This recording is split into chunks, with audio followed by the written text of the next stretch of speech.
Well, we're finally here. NFL opening week is right upon us. Everybody's just, for the most part, is excited about their teams, especially if you've made a lot of moves in the off season.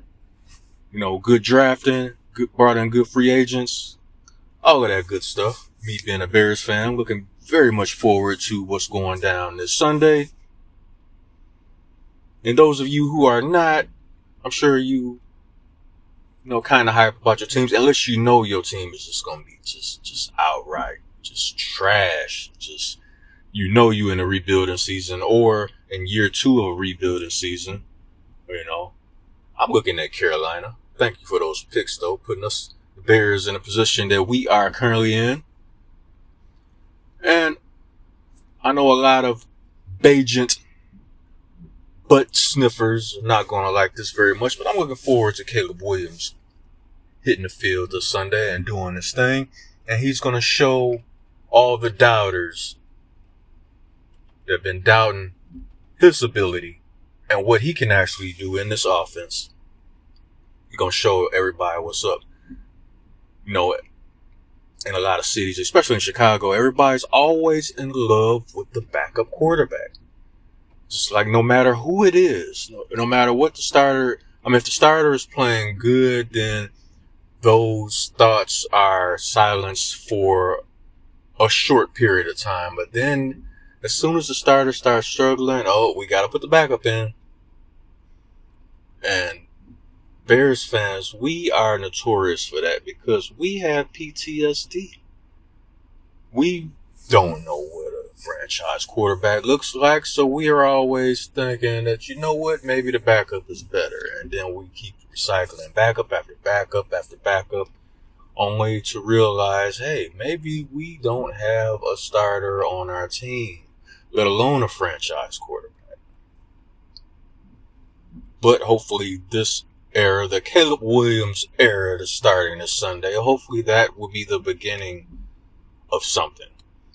Because we are long overdue. And those of you who have your starting quarterbacks, I know you guys are looking for another Super Bowl run. If you're the Kansas City Chiefs, if you're the Detroit Lions, you probably think you have a chance to get to the Super Bowl. You came within one game last year. But for the Detroit Lions, I warn you this. Keep in mind, the Bears dominated you 7 quarters out of 8 quarters that was played last year. A lot of us know that the starting quarterback was the issue, and now we have a new starting quarterback. And one thing we do know about the Detroit Lions defense, and even Dan Campbell mentioned this himself, mobile quarterbacks strike fear into their defense. And a lot of defensive coordinators, even head coaches, will say the same thing because they're harder to plan for. They're harder to prepare for. Because when a play breaks down, your defense could have done everything that it was supposed to do initially at the point of attack. Pre-prep, the film watching. Okay, we know what they're going to do out of this look. There's a couple audibles they have out of this look. And if we pretty much circle the wagons on this play, we got them. But then the problem comes in when that team has a mobile quarterback that can use his legs to buy him some time. And no matter how good your defense is, those corners, the safeties, they can only cover those receivers. And if you got a wide tight end, they can only cover them for so long. At some point in time, they're going to break open for at least a smidget of a second. And that's all it takes if you have an accurate quarterback who is also a mobile quarterback.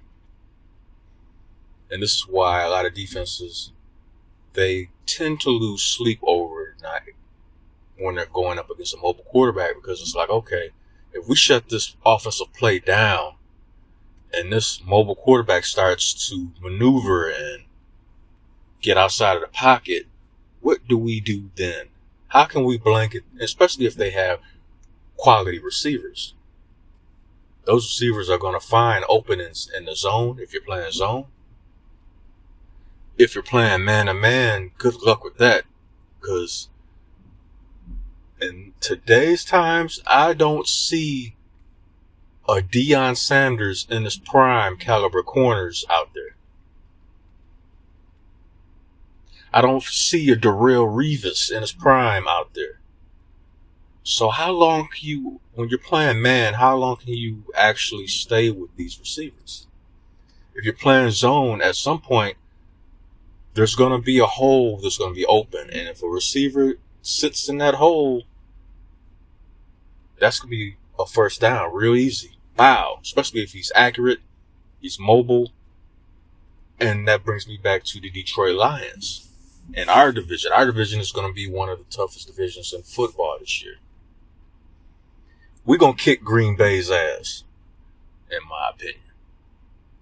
We're going to kick the Lions' ass, as usual, like we've been doing. The Vikings, I don't know what the hell going on up there. They just shuffling quarterbacks in and out at this point. But the only person we got to worry about is Justin Jefferson. And he needs somebody to throw him the ball at some point. So we're going to take care of that. Montez Sweat going to take care of that. And if the ball does come out of the quarterback's hands, got a nice ass secondary to lay waste to that. So yeah, this week, football week is finally here. Definitely can't wait. Looking forward to that. Give me your opinions, your team, who's your squad, the pros and cons, what you got to look forward to, what's it going to be. You think your team got what it takes to make it to the playoffs? Who has Super Bowl aspirations? I want to hear all that.